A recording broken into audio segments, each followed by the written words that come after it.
আর তাই তো গতকাল টিভি9 বাংলা পৌঁছে গিয়েছিল দাসপুরের রূপনারায়ণের পাড়ে, কারণ সেখানে বছর শুরুতেই যে পরপর বাড়ি গিলে খেয়েছে নদী। টিভি9 বাংলা অসহায় মানুষগুলোর খবর তুলে ধরতেই আজ ঘটনাস্থলে প্রশাসন গিয়ে পৌঁছয়। দেখুন।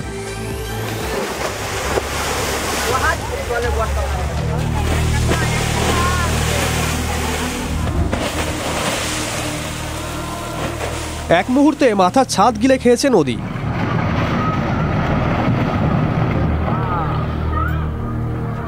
পশ্চিম মেদিনীপুরের দাসপুর ২ নম্বর ব্লকের রানীচক সংগ্রামপাড়ার বাসিন্দাদের ভয় ধরাচ্ছে রূপনারায়ণের ভয়ঙ্কর রূপ। রূপনারায়ণ নদী এর মধ্যে সব 4টে বাড়ি আধা ঘন্টার মধ্যে তলিয়ে গেছে। বসত বাড়ি ইতিমধ্যে ধসে গিয়েছে। এদিকেও রয়েছে এই ধরনের বেশ কয়েকটি বাড়ি। গায়ে পুরো নদী চলে গেছে। এলাকার 3টি বাড়ি ইতিমধ্যেই নদীগর্ভে তলিয়ে গেছে, আরও বেশ কয়েকটি বাড়িও তলিয়ে যাওয়ার আশঙ্কা রয়েছে। শুক্রবার নির্মলা অসিতদের আতঙ্কের সেই ছবি টিভি9 বাংলা তুলে ধরে। একই দিনে পরপর 3টি বাড়ি ধসে গিয়েছে। নদীর পাড়ে বড় ফাটল দেখা দিয়েছে।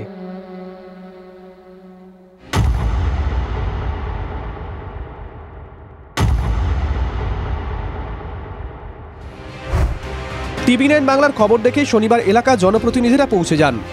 ঘটনাস্থলে যান স্থানীয় বিধায়ক, জেলা পরিষদের সদস্যরা। নদীর বিরুদ্ধে অসম লড়াইয়ে ঘুম ছুটেছে বাসিন্দাদের।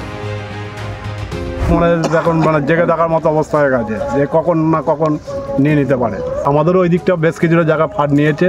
ক্ষতিগ্রস্তদের হাতে ত্রাণ সামগ্রী তুলে দিয়ে তৃণমূল বিধায়কের আশ্বাস, তো সাময়িক আমরা কিছু পোশাক আশাক তিরপল এইসব দিয়ে করে আমরা ডিএমের কাছে এবং আমি প্রশাসনের হয়তো আমি কলকাতায় যাব এই 19 তারিখে, এদের কাছে লিখিত নিয়ে আমি সেই জন্যই এসেছি এদের পাশে দাঁড়ানোর জন্য। প্রতি বছরই একটু একটু করে জমি গিলে খায় রূপনারায়ণ। বাসিন্দারা তাই স্থায়ী বন্দোবস্ত দাবি জানান, কিন্তু তারপরও যে অবস্থার বদল হয় না সে কথা স্বীকার করে নিয়েছেন স্থানীয় তৃণমূল কংগ্রেস নেতৃত্ব। এই দাসপুর 2 ব্লক এলাকার প্রতি বছরেরই ঘটনা। প্রতি বছর এই বন্যার পর বা বন্যা চলাকালীন এই ঘটনা ঘটেই চলেছে। আমরা অতীতে ডিপার্টমেন্টকে জানিয়েছিলাম, তারা দেখে যাওয়ার পরও এখনও পর্যন্ত কোনো এখানে ব্যবস্থা নিতে পারেননি। আমি এটা আবার নতুন করে এই ঘটনা ঘটেছে, আমি ডিপার্টমেন্টে আগামীকাল আমি নিশ্চয়ই আমার লেভেলে যেভাবে বলার চেষ্টা করে আমি জেলার শাসককে জানাবো। আমি এই বিষয়ে এক্সিকিউটিভ ইঞ্জিনিয়ার ইরিগেশন ওনাকে আমি জানাবো, ইঞ্জিনিয়ার এবং চিফ ইঞ্জিনিয়ার তাকেও আমি জানিয়ে দেবো, কারণ এই বিষয়টা তো অত্যন্ত ভয়াবহ। ভিটে মাটি হারিয়ে এলাকাবাসীর একটাই দাবি, তো আমরা খুব আশঙ্কাজনক অবস্থায় আছি। সরকারের কাছে বিনীত অনুরোধ আছে, যদি সরকার একটু সুব্যবস্থা করে আমাদের উপর, যদি একটু জায়গা প্রশাসন থেকে দেয় তাহলে আমাদের উপর খুবই উপকার হবে। নদীর পারে বাস, চিন্তা 12 মাস। হরিহর, নির্মলা, অসিতরা সে কথা হারে হারে টের পান। প্রশাসন কি তাদের কষ্টে মলম দিতে পারবে?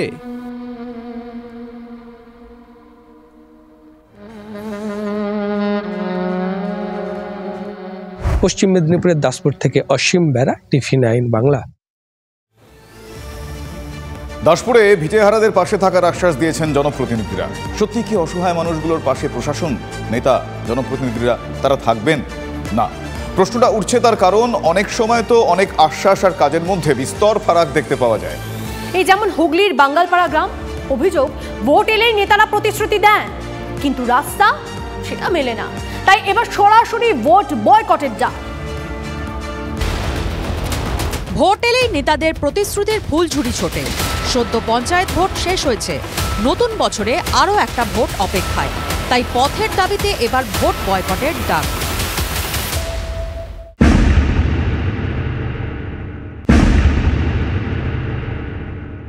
হুগলির মাকালপুর পঞ্চায়েতের বাঙালপাড়া গ্রাম এলাকাবাসীর অভিযোগ, গত 5 বছর ধরে গ্রামের রাস্তা পাকা হয়নি।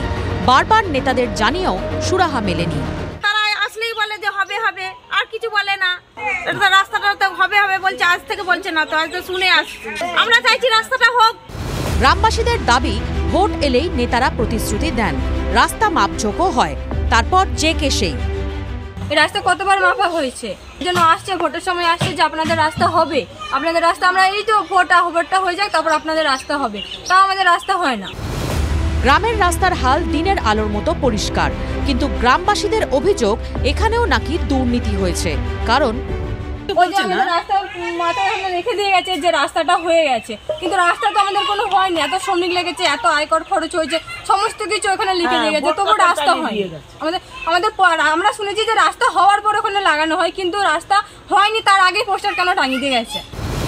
সামনেই লোকসভা নির্বাচন, এবারও প্রার্থী নেতারা ভোট চাইতে আসবেন, তাই এলাকাবাসীর হুঁশিয়ারি আসবে। তখন আমরা বলবো যে আমাদের রাস্তাটা করে দিন, তারপরে আমরা ভোট দেবো, আমরা মুখের ওপর বলে দেবো।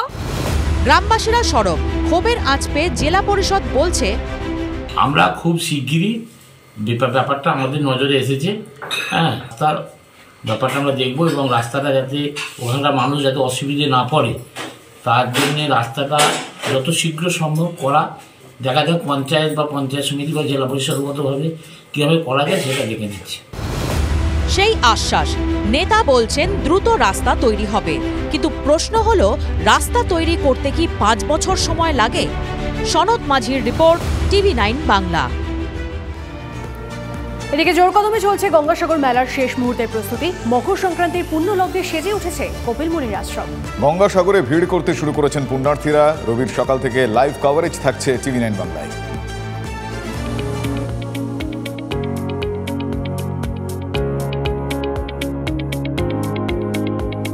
ঠান্ডায় জবুথবু গঙ্গাসাগর, রাত থেকে পারদ নিম্নমুখী, সঙ্গে উত্তরে বাতাসে কাবু সবাই। শুক্রবার ভোর থেকে পুণ্যার্থীরা সাগরে ডুব দিতে শুরু করেছেন। সাগর স্নানের পর চলছে কপিলমুনির মন্দিরে পুজো। মেলার 4টি স্নানঘাটে পুণ্যার্থীদের দীর্ঘ লাইন।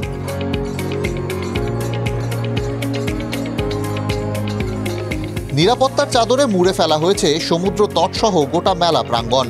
দিনভর পুণ্যার্থীর ঢল নামছে। পুণ্যার্থীদের যাত্রী নিবাস ভিড়ে ঠাসা। তৈরি করা হয়েছে সন্ন্যাসীদের জন্য একাধিক ছাউনি, সেখানে আখড়া বসেছে।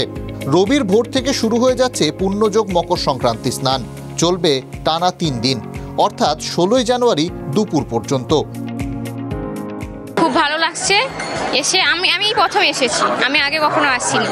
ठंड की कोई बात नहीं, हम पंजाब से आए हैं, लुधियाना से आए हैं, हाँ अपने प्यार से आए हैं। हम अयोध्या नगरी से आए हैं। माँ गंगा के आशीर्वाद से, सागर राज के आशीर्वाद से हम लोगों को ठंड जो है नहीं महसूस हो रहा है। 4-5 মাস ধরে আমাদের এই প্রিপারেশনটা থাকছিল, এখন আমাদের ওই কাজটা আমরা মেলা সুন্দরভাবেই চলছে। এখন এটা এইভাবেই আমরা আমরা এক্সপেক্ট করছি এভাবেই থাকবে। 15 তারিখে আপনারা জানেন পুণ্য স্নানের টাইম রয়েছে, তো ওই টাইমের আমরা এক্সপেক্ট করছি আরও ভিড় কিন্তু বাড়বে। আমরা পুলিশ পক্ষ থেকে 13,000 পুলিশ ফোর্স আমরা ডিপ্লয় করলাম। বিচের দিকে আমরা fast intercepting boat, launch patrolling চলছে, ইভেন মেইন রাস্তার উপরে মোবাইল পেট্রোলিংই চলছে, ফুড পেট্রোলিং চলছে, বাফার জোন এখন অ্যাক্টিভেট করা হলো। গঙ্গাসাগর থেকে শুভেন্দু হালদার রিপোর্ট, TV9 বাংলা।